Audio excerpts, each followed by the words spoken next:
ലോക ഗ്ലൂക്കോമ വാരാചരണത്തിന്റെ ഭാഗമായി എറണാകുളം ജില്ലാതല ഉദ്ഘാടനം കോതമംഗലം താലൂക്ക് ഹെഡ്ക്വാർട്ടേഴ്സ് ആശുപത്രിയിൽ സംഘടിപ്പിച്ചു. വാരാചരണ പരിപാടികളുടെ ഭാഗമായി സൗജന്യ ഗ്ലൂക്കോമ നിർണയ ക്യാമ്പും സംഘടിപ്പിച്ചു. ബോധവൽക്കരണ പരിപാടികൾക്കായി രൂപകൽപ്പന ചെയ്ത പോസ്റ്റർ പ്രകാശനം ചെയ്തു. കണ്ണിന്റെ കാഴ്ചശക്തി കവരുന്ന ഗ്ലോക്കോമയെ പ്രതിരോധിക്കാൻ പതിവ് പരിശോധനകളുടെ പ്രാധാന്യം തിരിച്ചറിയണമെന്നും ഇതിനായുള്ള സേവനങ്ങൾ ഉപയോഗപ്പെടുത്തണമെന്നും ആന്റണി ജോൺ MLA ഉദ്ഘാടന വേളയിൽ വ്യക്തമാക്കി.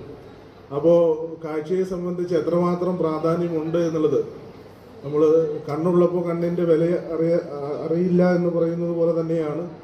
അപ്പോൾ പലപ്പോഴും ചെറിയ ചെറിയ ബുദ്ധിമുട്ടുകൾ വന്നാൽ അതിനെല്ലാം അവഗണിച്ച് കളയുന്ന ഒരു പ്രവണതയാണ് നമുക്കെല്ലാം ഉള്ളത്.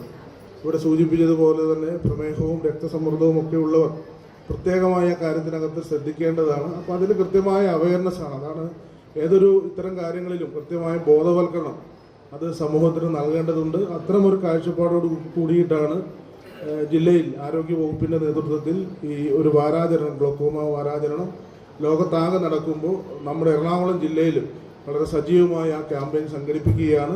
ചടങ്ങിൽ കോതമംഗലം മുനിസിപ്പൽ ചെയർപേഴ്സൺ ഭാനുമതി രാജു അധ്യക്ഷത വഹിച്ചു. Vice chairman Prince Varkey rally flag off ചെയ്ത് സംസാരിച്ചു. ആരോഗ്യ standing committee chairperson Sindhu Jijo ബോധവൽക്കരണ പോസ്റ്ററിന്റെ പ്രകാശനം നിർവഹിച്ചു. Additional DMO doctor Vidya KR സ്വാഗതം ആശംസിച്ചു. കൌൺസിലർ മിനി മാത്യു, താലൂക്ക് ആശുപത്രി സൂപ്രണ്ട് ഡോക്ടർ സാംപോൾ C, ജില്ലാ ophthalmic surgeon doctor Vijayalakshmi, mobile ophthalmic surgeon doctor Surabha KG, junior consultant doctor Anu G, ജില്ലാ education media officer Rajani G, ജില്ലാ ophthalmic coordinator Jeeja P Sadasivan തുടങ്ങിയവർ സംസാരിച്ചു. ഇതോടൊപ്പം കോതമംഗലം മാർ ബസേലിയോസ് നഴ്സിംഗ് കോളേജിലെ വിദ്യാർത്ഥികൾ സംഘടിപ്പിച്ച ഫ്ളാഷ് മോബും അവതരിപ്പിച്ചു. പരിപാടികളുടെ ഭാഗമായി ഗ്ലോക്കോമ നിർണയ ക്യാമ്പ് നടത്തി. ആദ്യദിന ക്യാമ്പിൽ 350-ൽ പരം ആളുകൾ പങ്കെടുത്തു.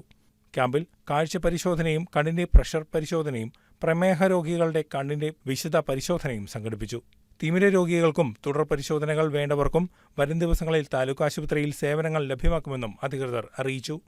News desk KCV news.